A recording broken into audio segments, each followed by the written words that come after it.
Halmashauri ya Manispaa ya Temeke jijini Dar es Salaam imepitisha bajeti ya shilingi bilioni 192 kwa ajili ya utekelezaji wa miradi ya maendeleo kati ya mwaka 2026 na 2027, ambapo zaidi ya shule 5 za ghorofa pamoja na hospitali 2 za rufaa zitajengwa ndani ya kipindi hicho.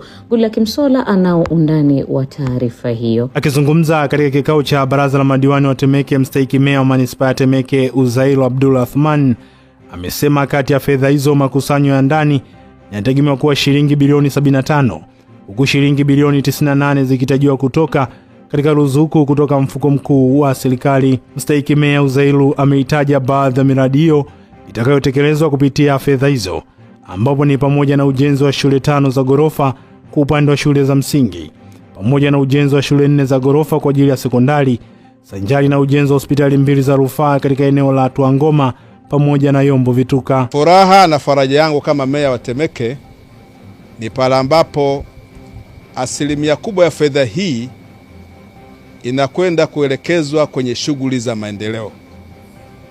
Maelekezo ya serikali yetu ni kwamba kila tunapokusanya makusanyo yetu, asilimia 70 iende kwenye shughuli mbalimbali za maendeleo ndani ya Temeke, kwa maana kwenye maeneo ya elimu, eneo la barabara, eneo la afya, pasina kusahau na ile asilimia 10 inayokwenda kwa makundi maalum ya kina mama, vijana na watu wenye ulemavu. Ndugu wanahabari, ni matumaini yangu kwamba tumepitisha rasimu inayokwenda kukidhi matarajio makubwa ya wanatemeke kwenye maeneo hayo niliyoyataja.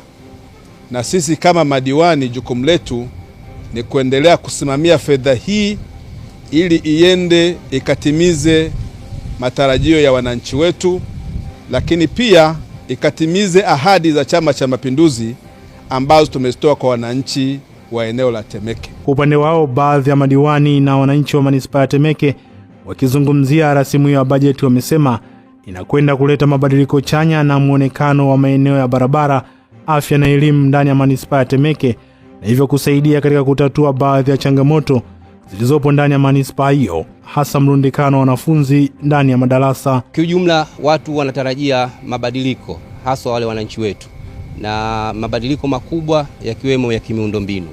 Na mimi nashukuru, nimeona katika rasimu hii tuna manufaiko makubwa ya kimiundombinu. Tunakwenda kunufaika katika barabara ile ya Viwandani ambayo ipo katika kata yangu, inaenda kujengwa ndani ya mwaka huu wa fedha, lakini pia zipo barabara ambazo zitakazounganisha kati ya wanasema kati ya Mwage mpaka na ile kuunganisha Kiburugwa zinakwenda kujengwa.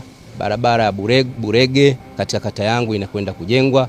Lakini sio hilo tu, katika upande wa shule pia tuna shule ambayo ilishajengwa pale kwa shule ya ghorofa 4, shule ya sekondari, lakini kwa bahati nzuri ilikuwa bado maabara. Nashukuru serikali kwa kutoa bajeti ya bilioni 192 ambayo inaenda kwenye mashule, inaenda hospitalini, kwenye barabara, lakini na sisi raia ndo walipa kodi.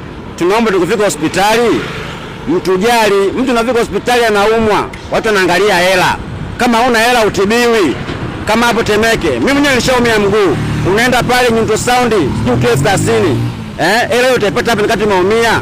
Unaweka foleni, unapitwa, unanyaliwa na watoto wadogo wakati mtu mzima unaumwa. Kwa upande wa hospitali, serikali kwa kweli imejitahidi sana kuendeleza hospitali vizuri, lakini watendaji wa pale hospitalini wanakopo sio wazuri na sio waaminifu.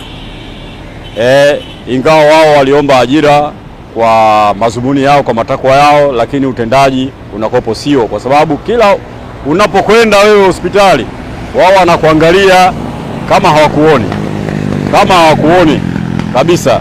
Kwa hiyo kuna mambo mengi sana huwa yanafanyika pale hospitali. Kwa hiyo tunaomba serikali iangalie kwa makini sana mahospitali haya yote. Asante sana Goodluck Msolla kwa taarifa hiyo.